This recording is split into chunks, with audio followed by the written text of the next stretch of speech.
Everyone, एक बार फिर से आप सबका बहुत बहुत स्वागत है आपके अपने चैनल करिश्मा एकेडमी पर। आज हम अपनी वीडियो में बात करने वाले हैं सस्टेनेबल डेवलपमेंट का। हमारा चैप्टर चल रहा था जिसमें हमने कल किया था इन्वायरमेंट का मीनिंग, फिर उसके जो एलिमेंट्स थे और उसके फंक्शंस किए थे, इंपॉर्टेंस की थी। ठीक है, आज हम करने वाले हैं और वो भी किए थे। दो प्रॉब्लम थी, जो पोल्यूशन और जो डिग्रेडेशन ऑफ उसके नेचुरल रिसोर्सेज। ठीक है, आज हम करने वाले हैं कॉजेज ऑफ इन्वायरमेंटल डिग्रेडेशन, यानी कि जो ये इन्वायरमेंट का डिग्रेडेशन हो रहा है तो उसके रीजन क्या है। ठीक है, उसके रीजन देखो, आप मेनली सोचोगे तो क्या है, पॉपुलेशन इंक्रीज हो रही है, डिफोरेस्टेशन हो रहा है, ठीक है, इंसेक्टिसाइड्स का यूज हो रहा है, इंडस्ट्रियलाइजेशन हो रहा है, अर्बनाइजेशन, ये सब इसके रीजन है, यही तो कॉजेज है ना। अब इनको एक एक करके हम देखो एक्सप्लेन करते हैं। देखो, सबसे पहले है पॉपुलेशन एक्सप्लोजन, यानी जनसंख्या विस्फोट। ठीक है, जनसंख्या विस्फोट। Pressure of population on land has increased and consequently land has been exploited. ठीक है, देखो क्या हो रहा है कि पॉपुलेशन का प्रेशर बढ़ रहा है लैंड पर। देखो, पॉपुलेशन बढ़ेगी तो हमें रहने के लिए क्या चाहिए, जगह चाहिए, और ज्यादा जगह चाहिए, जगह रहने के लिए चाहिए, और ऊपर से हमें मतलब जो खाने पीने की चीजें वो भी क्या चाहिए, ज्यादा चाहिए, फ्यूल, मतलब सभी चीजें क्या चाहिए, बढ़ जाएंगी, मतलब हमारी नीड्स बढ़ जाएंगी। तो उनके लिए जो ज्यादा बहुत जो प्रेशर वो किस पर पड़ रहा है, लैंड पर पड़ रहा है, और लैंड क्या होती जा रही है, एक्सप्लॉइट होती जा रही है। ठीक है, पॉपुलेशन बढ़ी, पॉपुलेशन बढ़ने से क्या है, लैंड की आवश्यकता बढ़ गई, लैंड की आवश्यकता बढ़ गई, साथ में खाने पीने की और रिसोर्सेज की भी आवश्यकता बढ़ गई, और जिससे क्या होती जा रही है, लैंड जो है एक्सप्लॉइट होती जा रही है। ठीक है, एक्सप्लॉइट भी मतलब एक्सेसिव यूज हो रहा है उसका। ठीक, नेक्स्ट है हमारे पास वाइड स्प्रेड पॉवर्टी। दूसरा क्या है, पॉवर्टी यानी गरीबी। देखो, वो ये कह रहा है कि a large section of the Indian population is absolutely poor। यानी देखो, वो ये कह रहा है कि जनसंख्या का बहुत, भारत में क्या है, जनसंख्या का बहुत बड़ा भाग क्या है, एब्सोल्यूट पुअर है, यानी बिलो पॉवर्टी लाइन है। दीज पीपल क्या करते हैं, ये पेड़ों को काटते हैं, कट ट्रीज फॉर फ्यूल, लकड़ी को मतलब फ्यूल के लिए काटते हैं पेड़ों को, और लकड़ी के लिए भी काटते हैं, which they sell to earn their livelihood. गरीब है वो तो क्या करते हैं, लकड़ी को काटते हैं जंगल में से और उसको बाहर बेचते हैं, तो उससे क्या हो रहा है, डिफोरेस्टेशन ही तो हो रहा है। डिफोरेस्टेशन मतलब क्या हो रहा है, इन्वायरमेंट डिग्रेड हो रहा है हमारा। ठीक है, मतलब वो क्या करते हैं, फ्यूल के लिए भी लकड़ी यूज करते हैं, पेड़ों का यूज करते हैं, और लकड़ी के लिए भी, मतलब उसकी लकड़ियां बनाकर आगे बेचते हैं वो। ठीक है, तो इससे क्या हो रहा है, इन्वायरमेंटल डिग्रेडेशन। नेक्स्ट है हमारा रैपिड इंडस्ट्रियलाइजेशन। देखो, जितनी ज्यादा इंडस्ट्रीज लगेंगी, ठीक है, उतनी ज्यादा एक तो मतलब क्या होगा, इंडस्ट्री लगाने के लिए जगह खाली चाहिए, यानी पेड़ों को काटा जा रहा है। ठीक है, और दूसरा क्या होगा, जो एयर पोल्यूशन बढ़ेगा, वाटर पोल्यूशन बढ़ेगा, और नॉइज पोल्यूशन भी बढ़ेगा इससे। ठीक है, नेक्स्ट है हमारा मल्टीप्लिसिटी ऑफ ट्रांसपोर्ट व्हीकल्स। इसमें वही आ जाएंगे, जो भी ट्रांसपोर्ट है वो चलते हैं अलग अलग, तो उससे क्या हो रहा है, वो धुआं छोड़ते हैं, है ना, स्मोक को वो करते हैं, तो वो सारा कहाँ जाता है, इन्वायरमेंट में जाता है, जिससे क्या होता है, एयर पोल्यूशन होता है। नेक्स्ट है इंक्रीजिंग अर्बनाइजेशन। वही है, अर्बनाइजेशन मीन्स क्या हो रहा है, शहरीकरण हो रहा है, मतलब लोग क्या कर रहे हैं, मतलब रूरल एरिया से कहाँ जा रहे हैं, अर्बन एरिया में जा रहे हैं, वहां जाते हैं तो उन्हें वही रहने के लिए क्या चाहिए, जगह चाहिए, तो सारा जगह भी चाहिए, और साथ में उनकी नीड्स भी बढ़ जाती है वहां पे। तो जो एक्सेसिव क्या पड़ जाता है, प्रेशर पड़ता है, आप ऐसे कह लो, जगह पे, लैंड पे भी पड़ता है, और रिसोर्सेज पे भी पड़ रहा है। ठीक है, नेक्स्ट है increasing use of insecticide, pesticide and chemical fertilizers. ये भी देखो, ज्यादा इनका यूज बढ़ता जा रहा है प्रोडक्शन को इंक्रीज करने के लिए। तो इंसेक्टिसाइड, पेस्टिसाइड और केमिकल फर्टिलाइजर्स ये क्या करते हैं, जो भी एयर है उसको, एयर को पोल्यूट करते हैं, मतलब जो भी इससे पोल्यूशन, मतलब वो भी गैसेस वगैरह निकलती है, पॉइजनस गैसेस होती है, वो आसमान मतलब इन्वायरमेंट में फैल जाती है, और इन्वायरमेंट क्या होता है, पोल्यूट होता है। ठीक है, ये इसके कॉजेज थे, मतलब कौन कौन से हो जाएगा, देखो, पॉवर्टी हो जाएगा, इंडस्ट्रियलाइजेशन हो जाएगा, अर्बनाइजेशन हो जाएगा, और ये ट्रांसपोर्ट व्हीकल हो जाएंगे, पॉवर्टी हो जाएगी, पॉपुलेशन हो जाएगा, ये सारे इसके रीजन हो गए। अब देखो ग्लोबल वार्मिंग, ये भी आपका क्या है, इंपॉर्टेंट है, और आपके सिलेबस में भी दिया हुआ है। ठीक है, ग्लोबल वार्मिंग देखो, ग्लोबल वार्मिंग क्या है, इट इज अ सिचुएशन, क्या है ये सिचुएशन है, referring to a gradual but consistent increase in global temperature. ठीक है, क्या है ये, एक सिचुएशन है जो किसको रेफर करती है, gradual but consistent increase in global temperature. मतलब क्या हो रहा है, जो टेम्परेचर है वो क्या हो रहा है, बढ़ता जा रहा है। ठीक है, generally due to the greenhouse effect caused by increased level of carbon dioxide, CFS यानी क्लोरोफ्लोरोकार्बन एंड अदर पोल्यूटेंट्स। ठीक है, मतलब ग्लोबल वार्मिंग क्या है, देखो ग्लोबल वार्मिंग का मतलब क्या है कि गर्मियों में बहुत ज्यादा गर्मी हो जाती है और सर्दियों में बहुत ज्यादा क्या हो जाती है, सर्दी हो जाती है। देखो एक होता है हमारा ग्रीन हाउस इफेक्ट। देखो ग्रीन हाउस इफेक्ट का क्या है, मतलब ये क्या है, एक प्रोसेस है। ठीक है, प्रोसेस है जो क्या करती है, क्या आपके इन्वायरमेंट को गर्म रखती है, आप ऐसे कह लो। अगर सपोज करो ग्रीन हाउस इफेक्ट ना हो, अगर ग्रीन हाउस गैसेस ना हो, या आप ऐसे कह लो इफेक्ट ना हो, तो हम धरती पर जीवित ही नहीं रह पाएंगे। क्यों नहीं रह पाएंगे, क्योंकि धरती जो क्या है, तीनों तरफ से किससे घिरी हुई है, पानी से घिरी हुई है। तो मतलब धरती क्या रहेगी, ठंडी रहेगी। ये ग्रीन हाउस इफेक्ट क्या है, धरती को गर्म रखने में क्या करते हैं, हेल्प करते हैं। ग्रीन हाउस इफेक्ट में क्या होती है, गैसेज होती है, जैसे कार्बन डाइऑक्साइड होती है, क्लोरोफ्लोरोकार्बन होती है और मीथेन होती है, अदर पोल्यूटेंट्स भी होते हैं। ठीक है, तो ये क्या करते हैं, इन्वायरमेंट को गर्म रखते हैं। ठीक है, और अब क्या हो रहा है, इन गैसेस की जो मतलब ये जो पोल्यूटेंट है, इनका ग्रीन हाउस में मतलब ये गैसेस इनकी, आप ऐसे कह सकते हो ग्रीन हाउस इफेक्ट में इसकी जो गैसेस की मात्रा बढ़ती जा रही है। ठीक है, इसकी मात्रा बहुत ज्यादा बढ़ती जा रही है, तो क्या होने लग गया है, गर्मी ज्यादा होने लगी है। ठीक है, अगर इसको ना रोका गया तो क्या हो सकता है, मतलब बहुत ज्यादा गर्मी होने लग जाएगी। ऐसा हो जाएगा कि बहुत ज्यादा सर्दियों में बहुत ज्यादा सर्दी, और भी सर्दी मतलब रहना मुश्किल, और गर्मियों में बहुत ज्यादा गर्मी हो जाएगी। ठीक है, इसका इफेक्ट और भी मतलब ये होता है ग्रीन हाउस इफेक्ट। तो इसकी वजह से क्या हो रहा है, ग्रीन हाउस इफेक्ट में क्या है, गैसेस बहुत ज्यादा बढ़ गई है, तो इसकी वजह से ग्लोबल वार्मिंग होती जा रही है। ठीक है, ग्लोबल वार्मिंग क्या है, एक सिचुएशन है referring to a gradual but consistent increase in global temperature. मतलब इससे क्या हो रहा है, टेम्परेचर क्या हो रहा है, इंक्रीज होता जा रहा है।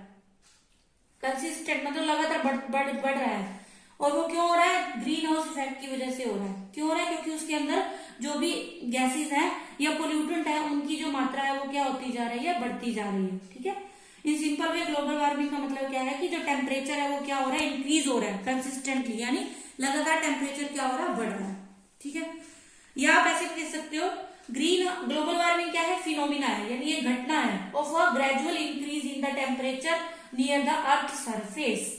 ठीक है, मतलब क्या है, अर्थ का टेम्परेचर जो है, अर्थ के पास जो टेम्परेचर है वो लगातार क्या हो रहा है, बढ़ता जा रहा है। ठीक है, ओइंग टू किसकी वजह से, ग्रीन हाउस गैसेस की वजह से। The earth surface is becoming increasing warmer. ठीक है, ज्यादा क्या होती जा रही है, गर्म होती जा रही है धरती, यानी उसमें क्यों हो रही है, क्योंकि ग्रीन हाउस गैसेस की मतलब मात्रा क्या है, उसके अंदर बढ़ती जा रही है। ये था हमारा ग्लोबल वार्मिंग। ये देखो इंपॉर्टेंट है, ग्रीन हाउस इफेक्ट और ग्लोबल वार्मिंग।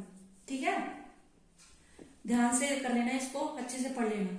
ग्लोबल वार्मिंग क्या है, मतलब जो नियर द अर्थ सरफेस का जो टेम्परेचर है वो क्या होता जा रहा है, ग्रेजुअली या इंक्रीज होता जा रहा है, ग्रेजुअली इंक्रीजिंग। किसकी वजह से, ड्यू टू ग्रीन हाउस की गैसेस की वजह से। ठीक है, सिंपल वे में ये है। अब देखो नेक्स्ट है हमारा हाउ टू सेव इन्वायरमेंट। देखो अभी हमने इसके कोशिश की थी, इसका उल्टा कर दो। देखो पॉपुलेशन बढ़ रही थी तो पॉपुलेशन को कंट्रोल करना है, डिफोरेस्टेशन हो रहा था, एफोरेस्टेशन कर लो, यानी पेड़ लगाओ दबा दबा, ऐसे कह लो, और ऐसे कह लो अवेयरनेस लाओ लोगों के बीच में। ठीक है, पोल्यूशन को कंट्रोल करो, और अर्बनाइजेशन को मतलब भी कंट्रोल करना है, ये चीजें आ जाएंगी। इंसेक्टिसाइड, पेस्टिसाइड, केमिकल फर्टिलाइजर्स इनका कम यूज करना है। ठीक है, अब देखो इनका वो करते हैं बड़ी। सबसे पहले है सोशल अवेयरनेस। ठीक है, लोगों में क्या करना, जागरूकता लानी, मतलब बताना उनको कि पोल्यूशन के क्या क्या डेंजर है, मतलब क्या क्या इनसे खतरे हो सकते हैं। ठीक, there is an urgent need to spread social awareness about the dangers of pollution and the way each individual can combat it. यानी कि क्या करना, लोगों में इसके प्रति, इन्वायरमेंट के प्रति जागरूकता लाना। ठीक है, और उनको ये बताना कि पॉपुलेशन से क्या क्या खतरे हैं, और हर एक को इससे बचने के उपाय बताना, ताकि वो क्या कर सके, इनसे इनका सामना कर सके। ठीक है, कम्बैट होता सामना करना। नेक्स्ट है पॉपुलेशन कंट्रोल करना। ठीक है, पॉपुलेशन कंट्रोल होगा तो क्या होगा, इस पे मतलब जो भी हमारी नेचुरल रिसोर्सेज है या हमारे इन्वायरमेंट है, उस पे क्या होगा, एक्सेस वो नहीं पड़ेगा, प्रेशर नहीं पड़ेगा। नेक्स्ट है हमारा enforcement of environment conservation act 1986। ठीक है, मतलब वो ये कह रहा है कि जो ये कंजर्वेशन एक्ट है यानी पर्यावरण का जो संरक्षण अधिनियम है 1986 में आया था, ये इसको क्या करना चाहिए, इन्फोर्समेंट लागू किया जाना चाहिए, स्ट्रिक्टली लागू होगा तभी कुछ वो होगा। ये कह रहा है कि this should be strictly enforce. Its objective is to check the quality of environment. मतलब आया कब था ये, 1986 में आया था। इसको हिंदी में बोलते हैं पर्यावरण संरक्षण अधिनियम, और इंग्लिश में इन्वायरमेंट कंजर्वेशन एक्ट 1986 में आया था, 1986 में आया था, सॉरी 1986 में। इसको क्या करना चाहिए, स्ट्रिक्टली इन्फोर्स करना चाहिए, क्योंकि इसका मोटो भी क्या है, इन्वायरमेंट की क्वालिटी को चेक करना। ठीक है, नेक्स्ट है एफोरेस्टेशन कैंपेन, यानी कि क्या लगाए जाने चाहिए, पेड़ लगाए जाने चाहिए ज्यादा से ज्यादा। वाटर मैनेजमेंट, मतलब पानी क्या होना चाहिए, साफ होना चाहिए। Rivers water should be kept clean and provision be made to supply clean drinking water to the rural people. ठीक है, यानी कि नदियों का पानी क्या होना चाहिए, साफ होना चाहिए, और जो लोगों तक, मतलब जो रूरल पीपल है उन तक साफ पानी की सप्लाई करने की क्या होना चाहिए, प्रोविजन बनाने चाहिए, मतलब प्रावधान होने चाहिए, नियम बनाने चाहिए। नेक्स्ट है हमारा मैनेजमेंट ऑफ सॉलिड वेस्ट, यानी जो भी देखो इंडस्ट्री से जो भी या गार्बेज वगैरह जो भी निकलता है हाउस से, उनका क्या होना चाहिए, प्रॉपर मैनेजमेंट होना चाहिए। ठीक है, plant management of solid waste is very essential. मतलब जैसे रूरल गार्बेज है, इसको हम किसमें, कंपोस्ट में कन्वर्ट कर सकते हैं। ठीक है, यानी खाद बना सकते हैं उसकी। नेक्स्ट है हमारा इंप्रूवमेंट इन हाउसिंग, मतलब इंप्रूवमेंट इन हाउसिंग में मतलब घर कैसे होने चाहिए, खुले होने चाहिए, हवादार होने चाहिए, उसमें लाइटिंग की अच्छी वो होनी चाहिए। ठीक है, houses should be neat and clean, slum should be replaced by Airy and well lighted. ठीक है, नेक्स्ट है हमारा control over industrial and agricultural pollution.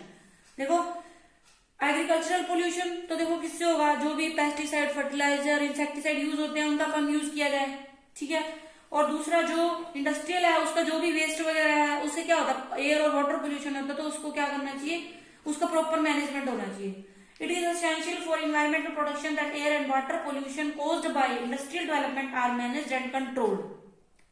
ठीक है, मतलब जो भी industry air and water pollution होता है उसका क्या होना चाहिए, इंडस्ट्रियल डेवलपमेंट का मतलब जो इंडस्ट्रीज हैं उसका क्या करें, प्रॉपर डेवलपमेंट करें, मतलब उसको अच्छे से उसको वो करने का क्या होना चाहिए, प्रॉपर मैनेजमेंट सिस्टम होना चाहिए, आप ऐसे कह लो। To avoid agriculture population use of pesticide chemical fertiliser should be restricted, यानी इनका यूज क्या हो, कम हो या उसका यूज रिस्ट्रिक्ट कर देना चाहिए। ठीक है, ज्यादा यूज ना हो मतलब इसका। ठीक है, तो हमने आज देखो क्या सीखा, ये हमारा चैप्टर जो है ना सस्टेनेबल डेवलपमेंट पूरा हो चुका है। ठीक है, आज हमने क्या किया है, कॉजेज और सेव करने के, मतलब इन्वायरमेंट को कैसे सेव करें। इसमें जो इंपॉर्टेंट है वो ग्लोबल वार्मिंग कर लेना अच्छे से। देखो कॉजेज में वही है, पॉवर्टी, ठीक है, पॉपुलेशन, इंडस्ट्रियलाइजेशन, अर्बनाइजेशन और use of insecticide, pesticide and chemical fertilizer. ठीक है, और ग्लोबल वार्मिंग क्या है, ये क्या है, एक फिनोमिना है। इट इज अ फिनोमिना किसका, of a gradual increase in the temperature near the earth surface. मतलब सिंपल वे में आप कह सकते हो एक घटना है जिससे क्या हो रहा है, टेम्परेचर जो है अर्थ के सरफेस के पास का जो टेम्परेचर है वो बढ़ता ही जा रहा है कंटिन्यूसली, ग्रेजुअली। ठीक है, और वो किसकी वजह से होता है, ग्रीन हाउस गैसेस की वजह से। अब वो ऐसे क्वेश्चन में पूछ सकते हैं ग्रीन हाउस गैसेस कौन कौन सी होती है, तो मेनली क्या है, कार्बन डाइऑक्साइड है, मीथेन होती है, क्लोरोफ्लोरोकार्बन होती है और अदर पोल्यूटेंट्स भी होता है। मेनली क्या होती है, कार्बन डाइऑक्साइड, मीथेन, ये नाम दे सकते हो आप। ठीक है, और उसके बाद ग्लोबल वार्मिंग हो गया, ग्रीन हाउस इफेक्ट भी इसी के अंदर आ गया, आपका हो ही गया एक तरह से। ठीक है, उसके बाद आपका इसको बस उसको सेव कैसे करना है, वही उसका रिवर्स कर दो, पॉपुलेशन पे कंट्रोल करना, सोशल अवेयरनेस लाना, एफोरेस्टेशन यानी कि क्या करना, ज्यादा से ज्यादा पेड़ लगाना, जो इन्वायरमेंट कंजर्वेशन एक्ट है उसको मतलब इन्फोर्स करना, वाटर मैनेजमेंट है, मैनेजमेंट ऑफ सॉलिड वेस्ट है, इंप्रूवमेंट इन हाउसिंग है, और control over industrial and agricultural pollution. ठीक है, तो आज ये हमारा सस्टेनेबल डेवलपमेंट हमारा कंप्लीट हो चुका है। इसमें आप global warming, green house effect अच्छे से पढ़ लेना, और बाकी इन्वायरमेंट का तो आप लिख ही लोगे, सस्टेनेबल डेवलपमेंट का मीनिंग भी कर लेना अच्छे से। ठीक है, तो आज की मेरी वीडियो यहीं पे खत्म होती है, ये चैप्टर भी कंप्लीट हो चुका है। कल मिलते हैं किसी एक नई वीडियो के साथ। तब तक आप मेरी वीडियो को देखते रहिए, लाइक करते रहिए, शेयर करते रहिए, और जिन्होंने अभी तक मेरे चैनल को सब्सक्राइब नहीं किया वो सब्सक्राइब कर ले और बेल आइकन को भी प्रेस कर ले, ताकि मेरी आने वाली नई नई वीडियोस का आपको पता चलता है। Thanks for watching.